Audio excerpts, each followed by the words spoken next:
Hello बच्चों, आप सभी को नमस्कार। स्टूडेंट, ट्वेल्थ अकाउंटेंसी में आज हम सेकेंड यूनिट के ऑब्जेक्टिव टाइप के क्वेश्चन करने वाले हैं और प्रश्न बैंक जो है उस प्रश्न बैंक के ऑब्जेक्टिव करने वाले हैं। तो हमारी जो सेकंड यूनिट है वो फर्म का पुनर्गठन, साझेदारी फर्म का पुनर्गठन। अब आप लोगों को मालूम ही होगा कि फर्म का पुनर्गठन मतलब साझेदारों के संबंधों में परिवर्तन। जब साझेदारों के संबंधों में परिवर्तन होता है उस कंडीशन में फर्म का पुनर्गठन होता है। अब ये परिवर्तन किस कारण से होता है तो उसके बहुत सारे कारण हो सकते हैं। एक नया साझेदार प्रवेश होना, पुराना साझेदार छोड़कर चला जाना, उनके लाभ विभाजन अनुपात में परिवर्तन होना, ये बहुत सारे कारण होते हैं। लेकिन इस यूनिट में साझेदार के प्रवेश से रिलेटेड है इकाई नंबर 2, ठीक है। तो उसके हम क्वेश्चन आंसर देखने वाले हैं। सबसे पहला क्वेश्चन हमारे सामने दिया गया है कि ख्याति है। ख्याति क्या है? तो ख्याति एक अमूर्त संपत्ति होती है, एक स्थायी संपत्ति होती है और एक कृत्रिम संपत्ति होती है। तो यहाँ पर हमारा जो आंसर आएगा कि ख्याति क्या है? एक कृत्रिम संपत्ति है, मतलब कि इसको हमने बनाया गया है, ये एक नेचुरल नहीं है, इसको क्या किया गया है? क्रिएट किया गया है। जैसे कंपनी एक कृत्रिम व्यक्ति होती है, इसी प्रकार से ख्याति भी एक कृत्रिम संपत्ति है। फर्म के पुनर्गठन पर जिस साझेदार के लाभ का भाग पूर्व की तुलना में बढ़ जाता है, जब फर्म का पुनर्गठन होता है तो एक त्याग करता है और एक प्राप्त करता है। त्याग करने वाले का लाभ का अनुपात कम होता है और प्राप्त करने वाले के लाभ का अनुपात बढ़ जाता है। तो पहले की तुलना में जिस साझेदार के लाभ का भाग क्या हो जाता है? बढ़ जाता है, तो वो क्या कहलाएगा? नफे वाला साझेदार कहलाएगा। नफा मतलब लाभ प्राप्ति अनुपात या लाभ अनुपात या नफे वाला अनुपात। फिर पुनर्मूल्यांकन खाते की हानि लिखी जाती है। जब फर्म का पुनर्गठन होता है, मतलब जब नया साझेदार प्रवेश करता है, तो उस समय फर्म की संपत्ति और दायित्व का पुनर्मूल्यांकन किया जाता है मार्केट वैल्यू से। तो उस समय पुनर्मूल्यांकन पर जो लाभ और हानि आती है, हम सभी को मालूम है कि पुनर्मूल्यांकन खाता जब हम बनाते हैं तो संपत्ति के मूल्य में वृद्धि होने पर क्रेडिट में लिखते हैं, कमी होने पर डेबिट में लिखते हैं। इसी प्रकार से दायित्व में कमी होने पर क्रेडिट में लिखते हैं और दायित्व में वृद्धि होने पर डेबिट में लिखते हैं। क्यों? क्योंकि पुनर्मूल्यांकन खाते का जो डेबिट पक्ष है वो हानि वाला पक्ष है और क्रेडिट पक्ष है वो लाभ वाला पक्ष होता है। तो संपत्ति के मूल्य में वृद्धि होने पर लाभ और कमी होने पर हानि, दायित्व के मूल्य में कमी होने पर लाभ होता है और वृद्धि होने पर हानि होती है। और इस प्रकार से हम उसको डेबिट और क्रेडिट में लिखते हैं। तो उससे उसका जो डेबिट बैलेंस आएगा, मतलब क्रेडिट बैलेंस आएगा, तो पुनर्मूल्यांकन का लाभ होता है जो कि साझेदारों के पूंजी खातों के क्रेडिट पक्ष में जमा करते हैं। और यदि डेबिट बैलेंस आएगा, मतलब डेबिट पक्ष बड़ा होगा, मतलब हानि पक्ष बड़ा होगा, तो पुनर्मूल्यांकन पर हानि आएगी और वो पूंजी खातों में डेबिट साइड जाएगी। अब यहाँ बोला है कि फर्म के पुनर्गठन पर फिर है पुनर्मूल्यांकन खाते की हानि। तो पुनर्मूल्यांकन खाते की हानि को हम कहाँ ले जाएंगे? साझेदारों का जो पूंजी खाता बनाएंगे तो पूंजी खाते के डेबिट पक्ष में लिखी जाएगी। तो यहाँ पर कहाँ लिखा हुआ है? पूंजी खाते के डेबिट पक्ष में, ठीक है। इतना हमें मालूम होना चाहिए। फिर पुनर्मूल्यांकन का लाभ हानि बांटा जाता है। भाई, जब साझेदार प्रवेश कर रहा है तो प्रवेश के समय जितनी भी पुरानी संपत्ति और दायित्व है उसका पुनर्मूल्यांकन हो रहा है। इसका मतलब कि उस संपत्ति और दायित्व पर पुराने साझेदारों का ही हक है, तो उसके मूल्य में जो भी कमी वृद्धि होगी तो उस पर जो लाभ हानि होगा उस पर अधिकार किसका है? पुराने साझेदारों का। तो पुनर्मूल्यांकन की जो लाभ हानि हो बांटा जाता है, तो कौन से अनुपात में? पुराने लाभ हानि अनुपात में। पुराने लाभ हानि अनुपात में ही पुराने साझेदारों के बीच में बांटी जाती है। आगे बढ़ेंगे, क्वेश्चन नंबर 5 देखते हैं कि नए साझेदार द्वारा ख्याति का भुगतान किया जाता है। भाई, जब नया साझेदार फर्म में प्रवेश कर रहा है तो वो 2 चीज़ें लेकर आता है। एक तो पूंजी लाएगा तो उसको फर्म की संपत्तियों में हिस्सा मिलेगा, और ख्याति की रकम लाएगा तो उससे फर्म के लाभ में हिस्सा मिलता है। तो नया साझेदार द्वारा ख्याति का भुगतान किया जाता है, किस लिए? भावी लाभ में हिस्सा पाने के लिए। ये आपको याद रखना है कि ख्याति के लिए जो प्रीमियम राशि ला रहा है वो उसको भविष्य में लाभ में हिस्सा प्राप्त करने के लिए ख्याति का भुगतान कर रहा है। और पूंजी किस लिए ला रहा है? तो फर्म की संपत्तियों में हिस्सा लेने के लिए। वास्तविक औसत लाभ का सामान्य लाभ पर आधिक्य, मतलब वास्तविक औसत लाभ सामान्य लाभ से अधिक होना, तो ये क्या कहलाता है? ये हमारा फार्मूला हो गया कि वास्तविक औसत लाभ ऋण सामान्य लाभ बराबर अधिलाभ। जो हम सुपर प्रॉफिट निकालते हैं वो सुपर प्रॉफिट का फॉर्मूला ही है, औसत लाभ ऋण सामान्य लाभ बराबर अधिलाभ। फिर है जब ख्याति की राशि नगद नहीं लाई जाती है, नया साझेदार प्रवेश कर रहा है तो पूंजी भी लाएगा, ख्याति के लिए प्रीमियम राशि भी लाएगा। अब यहाँ कंडीशन ये है कि वो ख्याति की राशि नगद नहीं ला रहा है तो इसे डेबिट किया जाएगा। अब हमें ये मालूम होना चाहिए कि जब नया साझेदार ख्याति की राशि लेकर आता है तो हम क्या प्रविष्टि करते हैं, रोकड़ खाता डेबिट या cash account debit to premium for goodwill account, मतलब ख्याति के लिए प्रीमियम खाते से। अब मान लो वो नगद नहीं ला रहा है तो कैश अकाउंट डेबिट तो होगा ही नहीं, तो कैश अकाउंट डेबिट नहीं होगा तो फिर उसकी जगह क्या लिखेंगे, तो नए साझेदार का पूंजी खाता डेबिट लिखेंगे। तो न्यू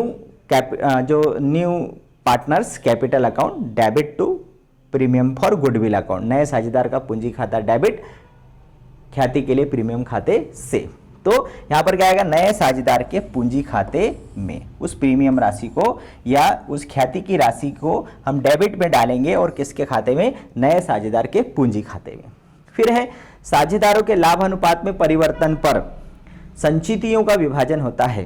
भाई जब नया साझेदार आ रहा है, अब उस समय या फिर उनके लाभ हानि अनुपात में परिवर्तन हो रहा है, तो लाभ हानि अनुपात में परिवर्तन होगा, इसका मतलब कि कोई साझेदार त्याग करेगा और कोई साझेदार प्राप्ति करेगा।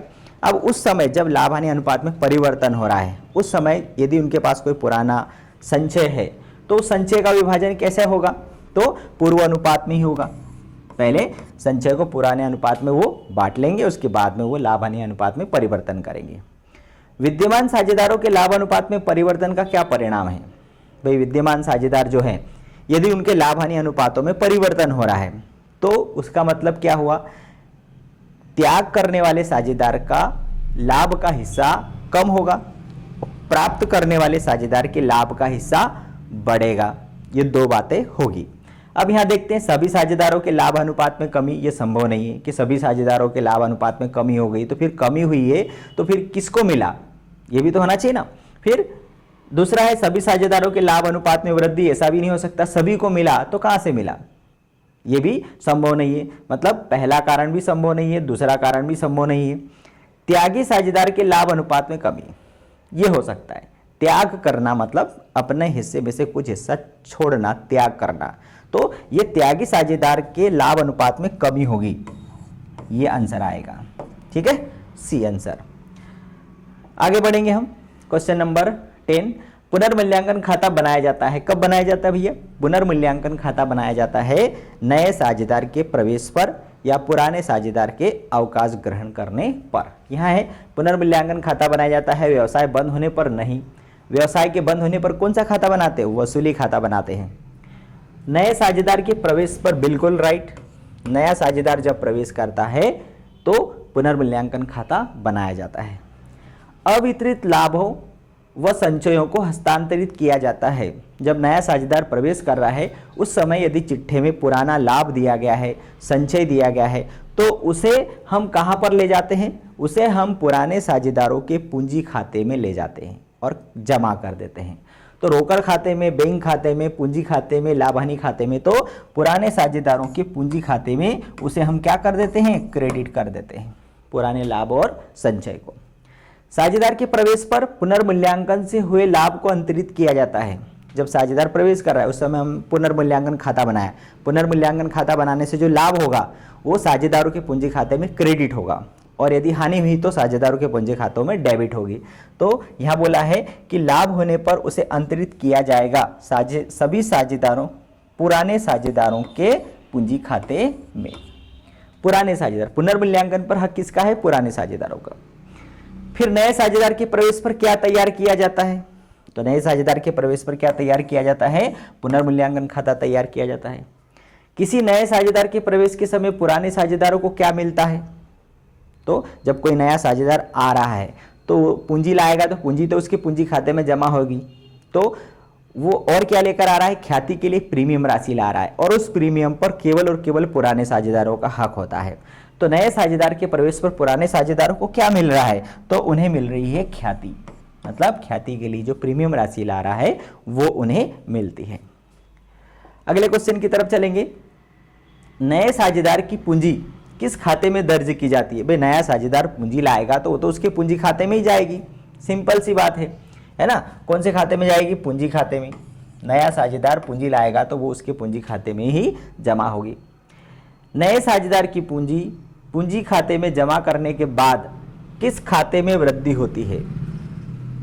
भाई नए साझेदार की पूंजी पूंजी खाते में जमा कर दी, तो जमा करने के बाद में किस खाते में वृद्धि हो रही है? और कोई सा खाता है जिस खाते में वृद्धि हो रही है? चालू खाते में, लाभ और हानि खाते में, पुनर्मूल्यांकन खाते में, या रोकड़ खाते में? तो रोकड़ खाते में। जब नया साझेदार पूंजी लेकर आएगा तो क्या होगा? रोकड़ खाता डेबिट नए साझेदार के पूंजी खाते से, या cash account debit to new partners capital account, मतलब कैश अकाउंट डेबिट हो रहा है, मतलब कैश अकाउंट में वृद्धि हो रही है। फिर है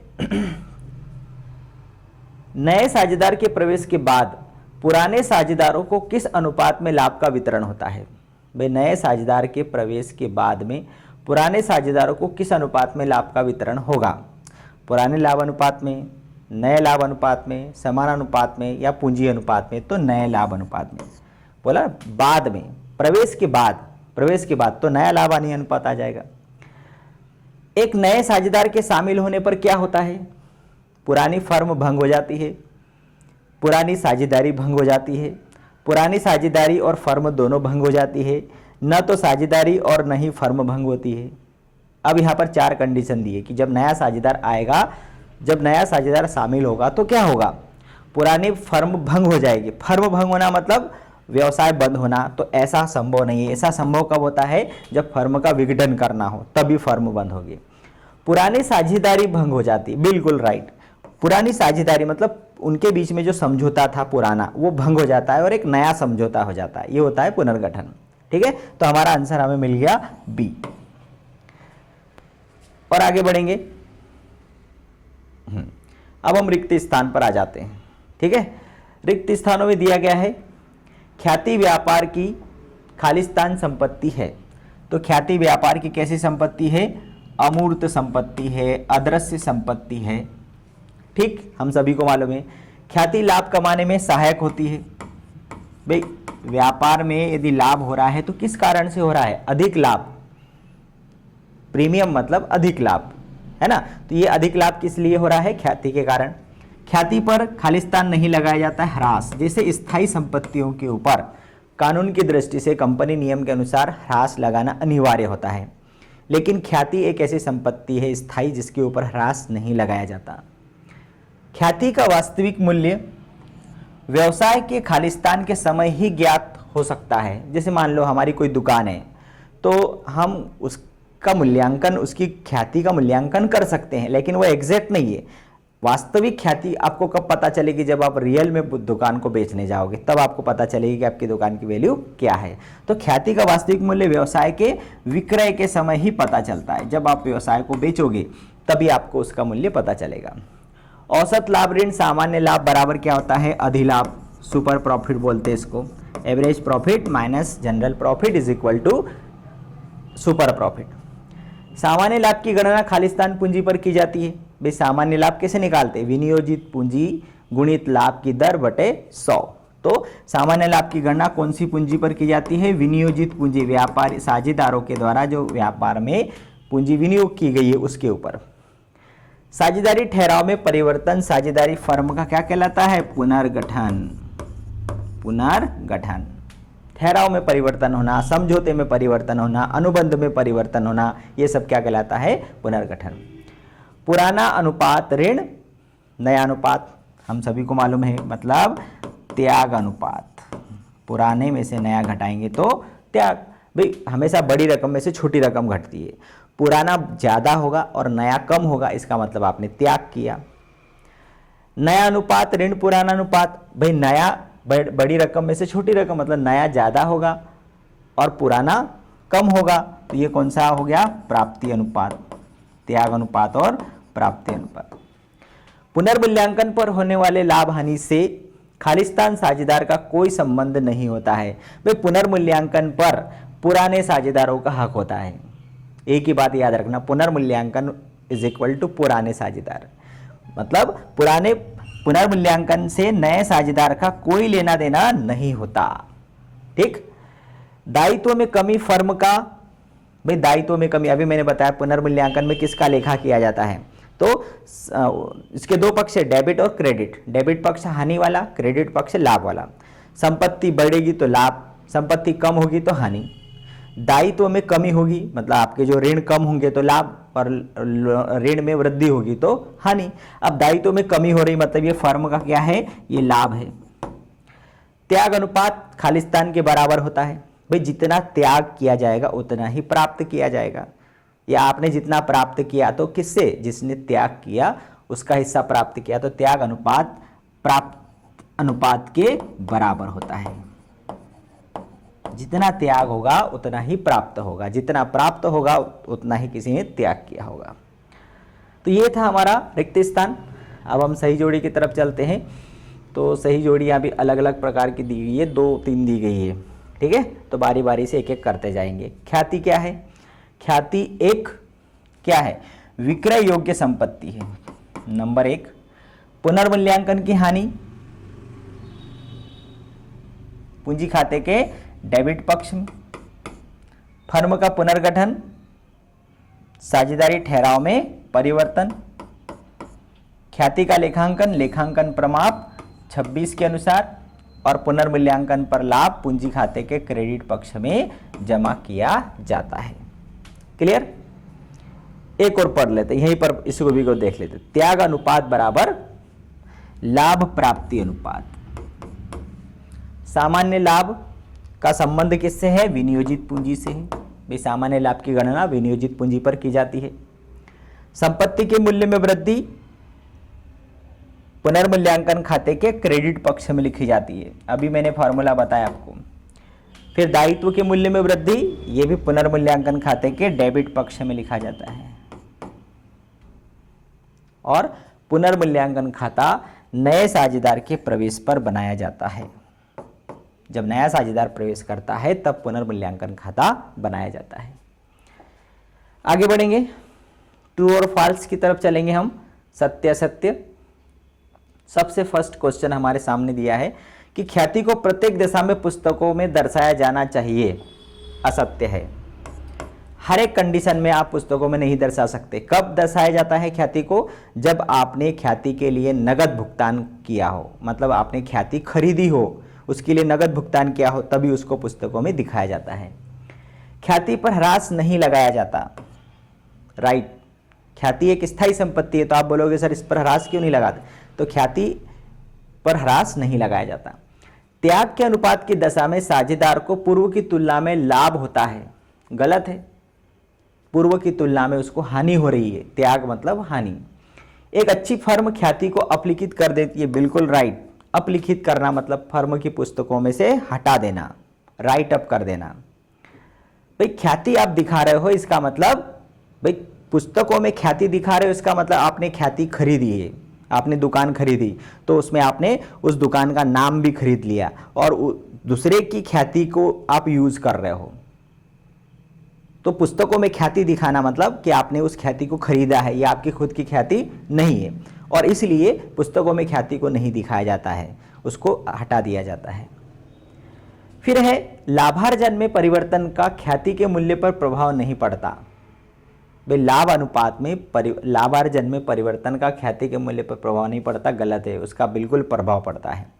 पुनर्गठन की दशा में विद्यमान ठहराव में परिवर्तन हो जाता है, बिल्कुल राइट है। भाई पुनर्गठन होना मतलब विद्यमान जो ठहराव है, समझौता है, अनुबंध है, वो बदल जाना। पुनर्मूल्यांकन खाता संपत्ति के विक्रय पर बनाया जाता है, गलत है। पुनर्मूल्यांकन खाता कब बनाते, साझेदार के प्रवेश पर। पुनर्मूल्यांकन खाता एक वास्तविक खाता है, गलत है। पुनर्मूल्यांकन खाता एक नाम मात्र का खाता है। नए साझेदार का प्रवेश फर्म के पुनर्गठन को प्रभावित करेगा, बिल्कुल करेगा। या तो हम ये बोले कि नए साझेदार का प्रवेश पर ही क्या बनाया जाता है, पुनर्गठन होता है। त्याग अनुपात लाभ प्राप्ति अनुपात से अधिक होता है, गलत। जितना त्याग होगा उतनी ही लाभ की प्राप्ति होगी। लाभ में हिस्सा पाना नए साझेदार का प्रमुख अधिकार है। वह नया साझेदार आ रहा है तो उसको लाभ में हिस्सा तो मिलेगा, ठीक है। ख्याति लेकर आएगा तो लाभ में हिस्सा, क्योंकि साझेदार किस लिए बन रहा है, लाभ के लिए बन रहा है, ठीक है। तो ये हो गया सत्य सत्य। एक वाक्य में देखेंगे हम, चलिए एक वाक्य में सबसे पहला, जब पुराना, थोड़ा इधर सरका देते हैं, जब पुराना साझेदार या जब पुराना अनुपात नए अनुपात की तुलना में अधिक हो तो उसे क्या कहते हैं? पुराना अनुपात नए अनुपात की तुलना में अधिक हो, इसका मतलब old minus new is equal to sacrifice. मतलब पुराने में से नया घटाएंगे तो क्या आएगा? त्याग अनुपात आएगा। इसको हम ऐसा बोल सकते हैं, पुराना माइनस नया इज इक्वल टू त्याग। जब ख्याति की राशि नगद लाई जाती है तो उसे किस खाते में जमा करते हैं? जब ख्याति की राशि नहीं लाएंगे तो कौन से खाते में जमा होगी? क्रेडिट होगी। तो ख्याति के लिए प्रीमियम खाते में। कहाँ जमा होगी वो? या तो साझेदारों के पूंजी खाते में, ऐसा भी बोल सकते हैं। जब ख्याति की राशि नगद लाई जाती है तो उसे किस खाते में जमा की जाती है? तो उसकी दो एंट्रियां होती है, cash account debit to premium for goodwill account. ख्याति के लिए प्रीमियम खाते में क्रेडिट हो गई, फिर ख्याति के लिए प्रीमियम खाता डेबिट हो गया और पुराने साझेदारों का पूंजी खाता क्रेडिट हो जाता है। अब यहाँ दो आंसर आएंगे, ठीक है। तो जब ख्याति की राशि नगद लाई जाती है तो ख्याति के लिए प्रीमियम खाता, ख्याति के लिए प्रीमियम खाता एक ये होता है। दूसरा, पुराने या त्याग करने वाले साझेदार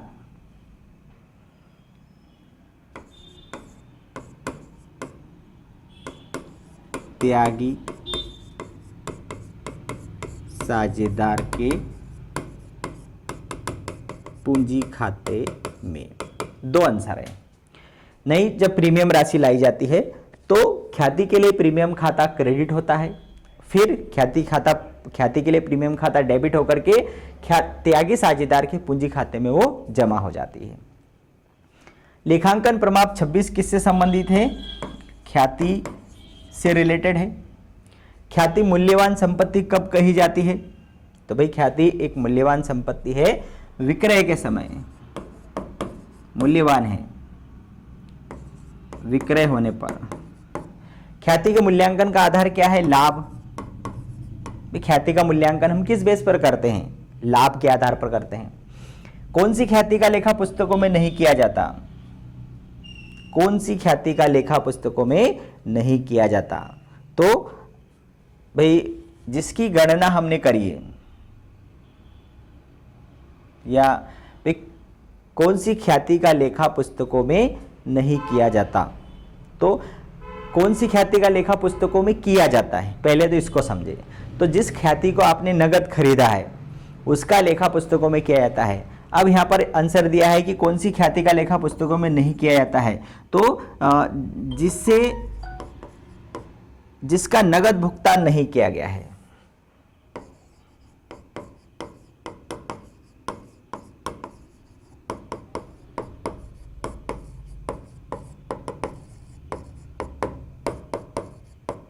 ऐसी ख्याति का लेखा पुस्तकों में नहीं किया जाता है जिसका नगद भुगतान आपने नहीं किया है। वास्तविक औसत का सामान्य लाभ पर आधिक्य क्या कहलाता है? अधिलाभ। वास्तविक लाभ ऋण सामान्य लाभ बराबर अधिलाभ। जिस संपत्ति को देखा या स्पर्श नहीं किया जा सकता उसे अमूर्त संपत्ति कहते हैं,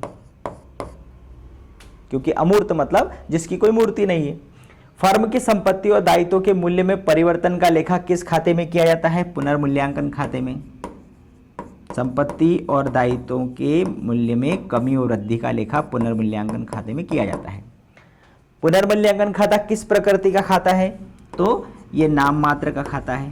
भाई नाम मात्र का खाता क्यों है? क्योंकि इसमें आय और व्यय का लेखा हो रहा है, मतलब लाभ और हानि का लेखा हो रहा है। फिर है त्याग अनुपात की गणना क्यों आवश्यक है? ख्याति के विभाजन के लिए। भाई जो प्रीमियम राशि लेकर आ रहा है तो वो प्रीमियम राशि किसको मिलती है? त्यागी साझेदार को। दायित्व का मूल्य कम होने पर इसे पुनर्मूल्यांकन खाते के किस पक्ष में लिखा जाएगा? दायित्व का मूल्य कम होना फर्म के लिए लाभ होता है और एक पुनर्मूल्यांकन खाते के क्रेडिट पक्ष में लिखा जाता है। ठीक है, तो ये थे हमारे एक वाक्य वाले क्वेश्चन जो कि हमारी सेकंड यूनिट थी। ठीक है, तो आपको वीडियो अच्छा लगे तो आप इसको लाइक करें, अपने दोस्तों के साथ ज़्यादा से ज़्यादा शेयर करें और आप चैनल पर नए हैं तो सब्सक्राइब करना ना भूलें। अगली यूनिट के साथ अगले वीडियो में फिर मिलेंगे, तब तक के लिए गुड बाय।